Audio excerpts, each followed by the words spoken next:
देखिए क्या पूछा गया है। जैसे मैंने आपको डेली करंट अफेयर सीरीज में भी बताया है कि जो भी टर्म आपका न्यूज़ में रहता है उससे प्रीलिम्स में क्वेश्चन बनते हैं। तो देखिए आपका एक टर्म 11 आपका न्यूज़ में था तो उससे क्वेश्चन आया है, often heard in the news रफली correspond to the which of the following region. तो पूछा है कि ये पर्टिकुलर किस रीजन में आपका आता है। नाउ आपके पास 4 ऑप्शन है।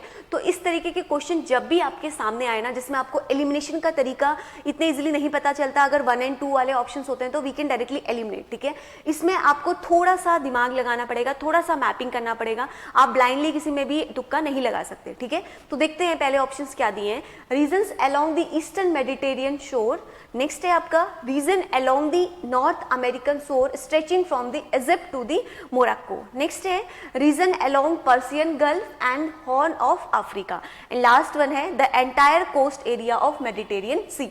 अब आप देख रहे हैं यहाँ पे बार बार मेडिटेरियन सी 2 बार पूछा गया है। यहाँ पर भी है मेडिटेरियन और यहाँ पर भी है आपका रीजन अलाउंग दी मेडिटेरियन सी। नाउ आपके पास अब थोड़ा सा, अगर आपको जब ट्रैप देना चाहता है ना एग्जामिनर, तो आपको ऐसे ही करता है, एक ऑप्शन को आपको 2 जगह पे आपको देखने को मिलेगा। तो आप इससे थोड़ा बहुत, जब आपको कुछ आइडिया नहीं आ रहा है आप इस ट्रिक को फॉलो कर सकते हैं, बट आई विल सजेस्ट कि थोड़ा बहुत मैपिंग करिए, जो भी न्यूज़ में प्लेसेस हैं उनको थोड़ा सा ध्यान में रखिए। ठीक है, तो चलिए अब इसको समझते हैं कि ये है क्या, ये कहाँ पर लोकेटेड है, देन हम क्वेश्चन पे आएंगे, फिर आपको मैं और तरीके भी बताऊंगी। तो देखते हैं सबसे पहले कि ये है क्या। तो द लेवेंट देखिए कहाँ कहाँ पर है। आप इस पर्टिकुलर एरिया में आइए, टर्की से लेके आपको ये सीरिया, ये पूरा जॉर्डन, ये वाला पूरा जो एरिया है इसको हम बोलते हैं लेवेंट। ठीक है, तो ये है क्या आपका एक अप्रॉक्सीमेट हिस्टोरिकल ज्योग्राफिकल टर्म है, एक हिस्टोरिकल टर्म है, इसलिए तो इस तरीके के टर्म आपको देखने को मिला है ना, referring to the large area of eastern Mediterranean region of west Asia. तो वेस्ट एशिया का आपका पूरा ईस्टर्न मेडिटेरियन रीजन आपका ये बोलते हैं, इस पर्टिकुलर रीजन को हम बोलते हैं लेवेंट। तो इसीलिए आपका hence first option is correct. तो यही चीज मैं आपको बोलना चाह रही थी, जब आपको एग्जामिनर 2 ऑप्शन सिमिलर काइंड के दे, एक ही टर्म जो है वो 2-3 बार रिपीटेड हो, इट मीन्स कि वो आपका फोकस उस टर्म पे लाना चाहता है कि कुछ है इस टर्म में ट्विस्ट। ठीक है, तो जनरली आप ऐसे प्रीवियस ईयर क्वेश्चन को सॉल्व करेंगे तो आप देखेंगे कि ये जो मैं आपको तरीका बता रही हूँ ये आपका अप्लाई होगा मोस्ट ऑफ द क्वेश्चंस में। ठीक है, अगर कुछ नहीं आ रहा छोड़ने से बेटर है कि आप इस तरीके के टेक्निक्स को यूज करिए और थोड़ा बहुत दिमाग को लगाइए। तो देखिए पहला ऑप्शन आपका यहाँ पे करेक्ट हो जाता है। तो अब इसके बारे में थोड़ा सा देख लेते हैं कि ये है क्या, सो दैट अगर इससे कोई क्वेश्चन फॉर्म हो तो आप ध्यान में रहे आपको। ये आपका एक नैरो वेस्ट सेंस है which is use today in the archaeological and the other cultural context. अलग अलग कॉन्टेक्स्ट में यूज किया जाता है, मेनली आर्कोलॉजिकल। इसलिए टर्म भी आपको देखने को मिलेगा आर्कोलॉजी से रिलेटेड है।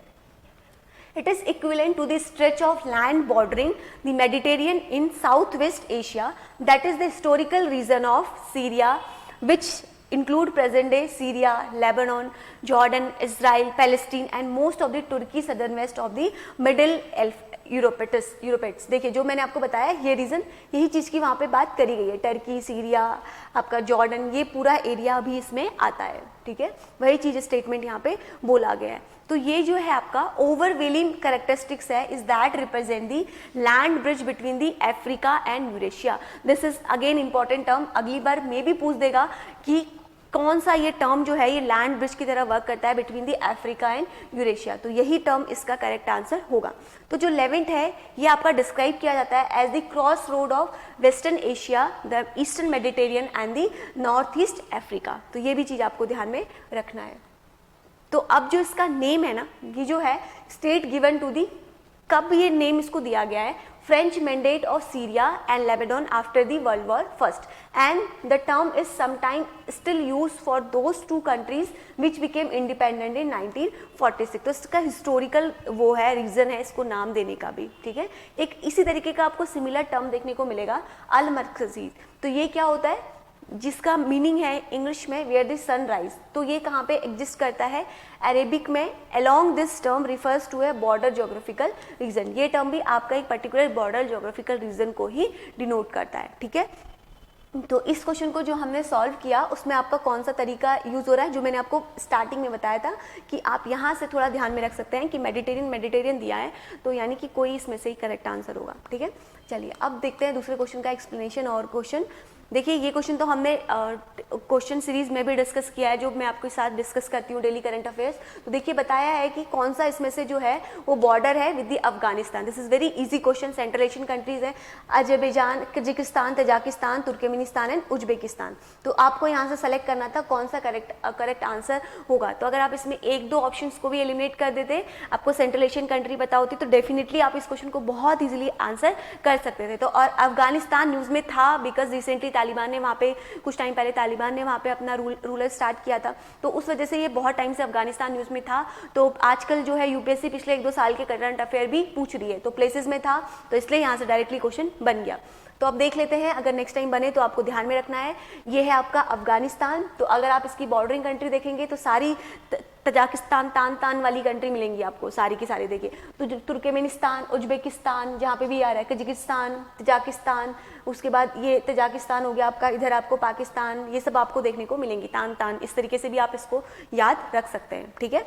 तो चलिए अब देखते हैं यहाँ पे अफगानिस्तान के बारे में। तो अफगानिस्तान आपकी, ये भी क्वेश्चन बना हुआ है कि लैंडलॉक कंट्री है एक, ठीक है, ये चीज़ ध्यान में रखनी है। अफगानिस्तान एक लैंडलॉक कंट्री है जो कि आपका कहाँ पे सिचुएटेड है, सेंट्रल साउथ एशिया में। किसके थ्रू बॉर्डर है, by the east and south by the Pakistan, और वेस्ट में क्या है आपका, ईरान आ रहा है, और नॉर्थ में क्या है, सेंट्रल एशियन स्टेट्स। तो देखिए 3 तरीके से सराउंडेड है ये।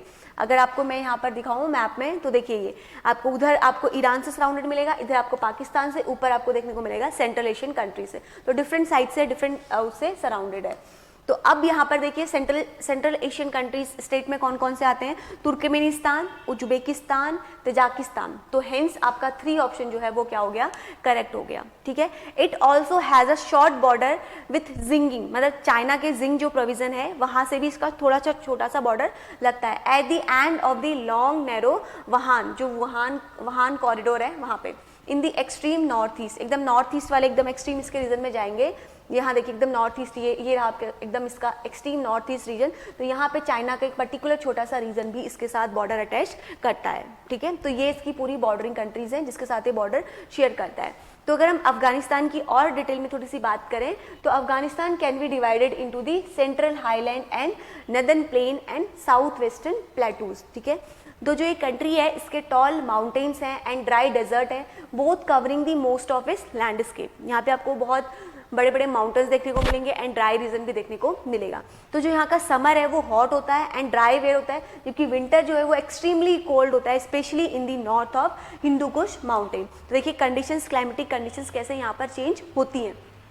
अगर हम हिंदू कुश की बात करें तो ये आपका लोकेटेड है in the eastern side of the country, close to the Pakistan and Tajikistan. तो हिंदू कुश से भी पूछ सकता है कि हिंदू कुश कहाँ पे लोकेटेड है। एक फेमस प्लेस है यहाँ पे, एक फेमस है ये हिंदू कुश, यहाँ पे हिंदू कुश माउंटेन रेंज। तो देखिए नीचे आते हैं अगर हम, it is so isolated from water of Indian ocean by the mountains that it has a dry climate most of the year. Most of the time इसका जो क्लाइमेटिक कंडीशन है वो कैसे रहता है, ड्राई रहता है। तो यहाँ पर जो मेन रिवर है वो क्या है आपकी, यहाँ की काबुल रिवर है, जो आपकी किससे मीट करती है, अरेबियन सी से, by joining to the Indus and आपका Amu Darya originated from the glacier of Pamir. तो ध्यान में रखना है, this point is very important. तो जो मैंने डार्क ब्लैक से हाईलाइट किए हैं, at least you should know these 3 points, these are very very important, because इसी तरीके के पॉइंट से ही प्रीलिम्स में फिर से अगेन प्रीवियस ईयर से क्वेश्चन हमारे फॉर्म्ड होते हैं। तो ये 3 पॉइंट्स आपको ध्यान में रखने हैं। अब मूव करते हैं नेक्स्ट क्वेश्चन पे। देखिए नेक्स्ट क्वेश्चन अगेन इंपॉर्टेंट था, with reference to the India consider the following statement. तो इससे रिलेटेड अभी हमने एक आर्टिकल भी डिस्कस किया था कुछ दिन पहले। Monazite is the source of rare earth. Second है monazite contain thorium, and third है monazite occur naturally in the entire Indian coast sand of in India. Entire, now यहाँ पे आपका ट्विस्ट है, in India government body only can process and export monazite. जब भी ऐसे question देखें तो जहाँ पे एंटायर कोस्ट बोल रहा है कि मोनाजाइट जो है वो कंप्लीटली एंटायर कोस्ट पे मिलता है, थोड़ा सा गड़बड़ लग रही है। अगर आप इसको देखेंगे तो ये थोड़ा जेनरिक सा स्टेटमेंट लग रहा है, नेक्स्ट वन भी अगेन थोड़ा जेनरिक सा लग रहा है, बट थर्ड में अगर आप आएंगे तो कह रहा है कि मोनाजाइट जो है वो नेचुरली पूरे एंटायर कोस्ट में मिलता है। तो यहाँ पर थोड़ा सा ट्विस्ट है कि हाँ मे बी थर्ड वन आपका इनकरेक्ट हो सकता है। अभी के लिए हम नहीं श्योर इनकरेक्ट करेंगे, बट हम इसको सस्पेंस में रखेंगे। तो अगर हम थर्ड को इनकरेक्ट करते हैं तो आप देखिए हमें डायरेक्टली आंसर मिल जाता है 1, 2 एंड 4, है ना। चलिए देख लेते हैं एक बार कि ये करेक्ट है कि नहीं है। चलिए देखते हैं। सबसे पहले यहाँ देखिए, सबसे पहले कि कहाँ कहाँ पे मोनाजाइट है आपके। ये है आपका वेस्टर्न घाट्स, ये है आपके अरेबियन सी, यहाँ पे पर्टिकुलर कुछ कुछ जगह में आपको देखने को मिल रहा है। सेम इसी तरीके से आप यहाँ पर आएंगे ईस्टर्न घाट, तो यहाँ भी आपको कुछ कुछ जगह पे मोनाजाइट देखने को मिलेगा।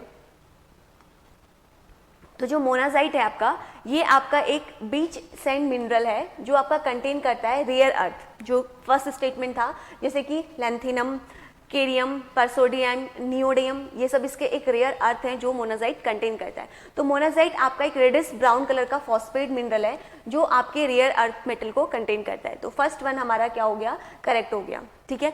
इसके अलावा ये ऑल्सो कंटेन करता है थोरियम को, जो आपका प्रिस्क्राइब्ड सब्सटेंस है। जो आपकी लिस्ट है उसकी वो रिवाइज करी गई थी 2016 में under the atomic energy act 1962। तो सेकेंड स्टेटमेंट भी हमारा क्या हो गया, करेक्ट हो गया। तो यही आपको तरीका है करने का कि आप एटलीस्ट जो जेनरिक स्टेटमेंट है, जो आपको थोड़े बहुत नॉलेज है, आप उसको एटलीस्ट करेक्ट करिए, ठीक है। देखिए, monazite does not occur naturally in the entire Indian coastal sand in India. जो मैं आपको बोल रही थी कि नेचुरली एंटायर ए रीजन में, आप खुद सोचिए कोई अगर पर्टिकुलर प्लांट की स्पीसीज भी है, किसी एक पर्टिकुलर स्पीसीज है, अगर वो किसी एक पर्टिकुलर रीजन में एंडेमिक है, तो इट डजंट मीन कि वो पूरे उस पर्टिकुलर रीजन में एंडेमिक होगी, है ना। तो वही चीज यहाँ पर बोला है। तो आप खुद सोचिए, मोनाजाइट अगर आपका एक पर्टिकुलर रीजन का एंडेमिक है तो पूरे एंटायर कोस्ट में होगा नहीं। तो इसलिए दिस स्टेटमेंट इज रॉन्ग। तो देखिए, monazite is an atomic mineral that occur naturally in the coastal sand of कुछ पर्टिकुलर 3 डिस्ट्रिक्ट में है आपके, तिरुवेलाई, टोडुकुलम एंड कन्याकुमारी। ये मैंने आपके साथ आर्टिकल पे डिस्कस किया था। Hence statement third is non correct. तो जैसा मैंने आपको बताया, अगर आप इस बेसिक लॉजिक को यूज करते, स्टेटमेंट थर्ड को इनकरेक्ट करते, देखिए यहाँ पे ऑप्शंस में स्टेटमेंट थर्ड को अगर आप इनकरेक्ट करते तो आपका डायरेक्टली आंसर बन जाता B is the correct answer. Not required the knowledge की फोर्थ वन इज करेक्ट और नॉट, ठीक है। बेसिक नॉलेज आप फर्स्ट और सेकंड को आप देखिए, एकदम बेसिकली बोल रहा है कि रेयर अर्थ कंटेन करता है, तो इट मीन्स कि करेक्ट है। ट्विस्ट देखिए, इसीलिए इन दी एग्जाम हॉल आपका फोकस, कंसंट्रेशन, कैसे आप क्वेश्चंस को पढ़ रहे हैं इज वेरी वेरी इंपॉर्टेंट, ठीक है। आप ट्रैप को जहां पे भी दिखे गोला कर दीजिए, ठीक है। उसके बाद सोचिए थोड़ा सा। अब देखते हैं आगे। देखिए, Indian rare earth limited, a wholly owned public sector undertaking of the government of India under the Department of Atomic Energy, is the only entity that has been permitted to produce and process monazite and handle it for the domestic use as well as for the export। तो इसीलिए हमारा fourth statement क्या हो जाता है, correct हो जाता है, ठीक है। तो पर्टिकुलरली आपको ध्यान में रखना है कौन सी लिमिटेड कंपनी है, क्या है। It is a radioactive atomic mineral used for the production of thorium and has a potential to be used as a fuel of nuclear power system। तो ये हमारे यहाँ पे इस क्वेश्चन का कंप्लीट एक्सप्लेनेशन था। तो अब मूव करते हैं नेक्स्ट क्वेश्चन पे। तो देखिए, नेक्स्ट क्वेश्चन अगेन, इस क्वेश्चन को भी प्रीवियस ईयर क्वेश्चन से ही फॉर्म किया। अगर आपने वो वाला प्रीलिम्स का प्रीवियस ईयर क्वेश्चन सॉल्व किया होता, this was very easy for you. देखिए क्या है, in the northern hemisphere the longest day of the year normally occurs in first half of the month of June, second half of the month of June, first half month of July and second half month of the July, ठीक है। तो पहले तो आपको यहाँ से आप ये देख सकते हैं कि सबसे नॉर्मली पूछा है longest day of the year पूछा है। लॉन्गेस्ट डे कब होता है, इतना भी अगर आपको पता था तो आप एटलीस्ट 2 ऑप्शन तो एलिमिनेट कर देते हैं यहाँ से, ठीक है। तो देखते हैं क्या होता है, किस तरीके से चीज़ें होती हैं, इसको समझते हैं, इसका एक्सप्लेनेशन। सबसे पहले देखिए, यहाँ पर समर सॉलिस्टिक एक टर्म है। सबसे पहले यहाँ देखेंगे इक्वेटर, ठीक है। उसके बाद आप ऊपर जाएंगे ट्रॉपिक ऑफ कैंसर, फिर आर्कटिक सर्कल, नीचे आएंगे ट्रॉपिक ऑफ कैप्रिकॉर्न, फिर आपको एंटार्कटिक सर्कल। तो देखिए क्या होता है, और जो पोलर रीजन होते हैं आपको पता है यहाँ पे 6 मंथ की डे और 6 मंथ की नाइट होती है, बिकॉज यहाँ तक सन की हीट, आपकी जो लाइट है वो पहुंच ही नहीं पाती है, ठीक है। तो नॉर्मली सन पहले आपका इक्वेटर पे है, फिर 3 मंथ के लिए आपका कहाँ जाता है, ट्रॉपिक ऑफ कैंसर पे। जैसे इस इमेज में आप देखेंगे, यहाँ पर देखिए ये सन है आपका, ठीक है। तो अब देखिए यहाँ पर सबसे पहले आपको देखने को मिलेगा, सबसे पहले ऊपर गया 21 मार्च को इक्विनॉक्स हुआ, तो फिर उसके बाद आपका मार्च के बाद अप्रैल मई जून, फिर आपका इधर आएगा, फिर से इक्वेटर की पोजीशन पे आएगा, ठीक है। इक्वेटर पे आएगा, फिर उसके बाद आपका फिर नीचे जाएगा, 3 मंथ नीचे सितंबर में रहेगा, फिर उसके बाद ऊपर से आएगा फिर 22 दिसंबर को। तो यानी कि जो ये वाला टाइम होता है इसको हम बोलते हैं इक्विनॉक्स, जहाँ पे आपका सेम पोजीशन पे सेम उस पे आ रहा है, ठीक है। तो यहाँ पर देखिए सॉलिस्टिक जो यहाँ पे है 21 ऑफ द जून, जिसको हम बोलते हैं सॉलिस्टिक। तो एक रीजन में अगर लॉन्गेस्ट डे हो रहा है, दूसरे रीजन में क्या होता है, उसका जस्ट अपोजिट शॉर्टेस्ट डे होता है। तो देखिए यहाँ पे क्या बोला है, the longest day of 2021 for those living north of the equator is जून 21, ठीक है। Hence in the northern hemisphere the longest day is normally occurs in the second half of the month of June. इतना भी आपको बस पता था कि अगर लॉन्गेस्ट डे इज 21 जून है, कोई बेसिक रिक्वायरमेंट ही नहीं है कि आपको पूरी इन्फॉर्मेशन बताओ। अगर आपको इतना पता है कि लॉन्गेस्ट डे जो है वो 21 जून को होता है, और ये तो हम लोग बेसिक जनरल अवेयरनेस में पढ़ते हैं, तो आप खुद देखिए फर्स्ट हाफ में आ रहा है कि सेकंड हाफ में आ रहा है, सेकंड हाफ में आ रहा है, तो जुलाई वाले ऑप्शन तो सीधे एलिमिनेट हो जाते हैं, तो डे से ही आप इसका आंसर कर सकते थे, ठीक है, without requiring any basic other knowledge, ठीक है।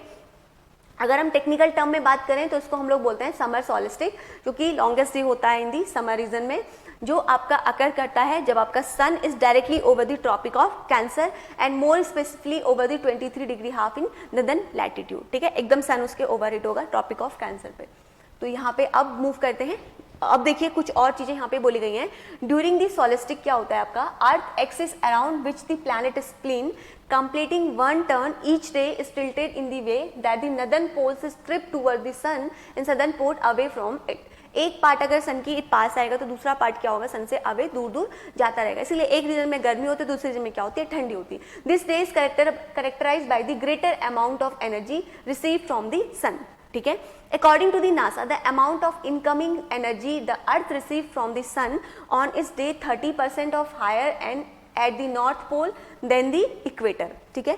The maximum amount of sunlight received by the northern hemisphere during the time of usually 20, 21 and 22, तो यही टाइम होता है जब आपकी सबसे ज्यादा एनर्जी सनलाइट जो है वो रिसीव होती है, ठीक है। In contrast to the southern hemisphere review more sunlight on this December 21, 22 and 23 when the northern hemisphere has its longest night on the winter solstice। तो यहाँ पे थोड़ा सा एक्सप्लेनेशन दिया, आप इसको जस्ट रीड भी कर लेंगे तो भी आपका काम बन जाएगा, ठीक है। तो यहाँ पर हमने ज्योग्राफी के जितने भी क्वेश्चंस थे 2022 में पूछे गए वो हमने कंप्लीट कर लिए। अब नेक्स्ट सेशन में हम नेक्स्ट सब्जेक्ट को कंप्लीट करेंगे, हम पॉलिटी के, इकोनॉमी के सारे क्वेश्चंस को डिस्कस करेंगे। तो अगर किसी क्वेश्चन में आपको कोई भी डाउट होगा तो आप कमेंट बॉक्स में पूछ सकते हैं। सो थैंक यू, मिलते हैं नेक्स्ट सेशन में।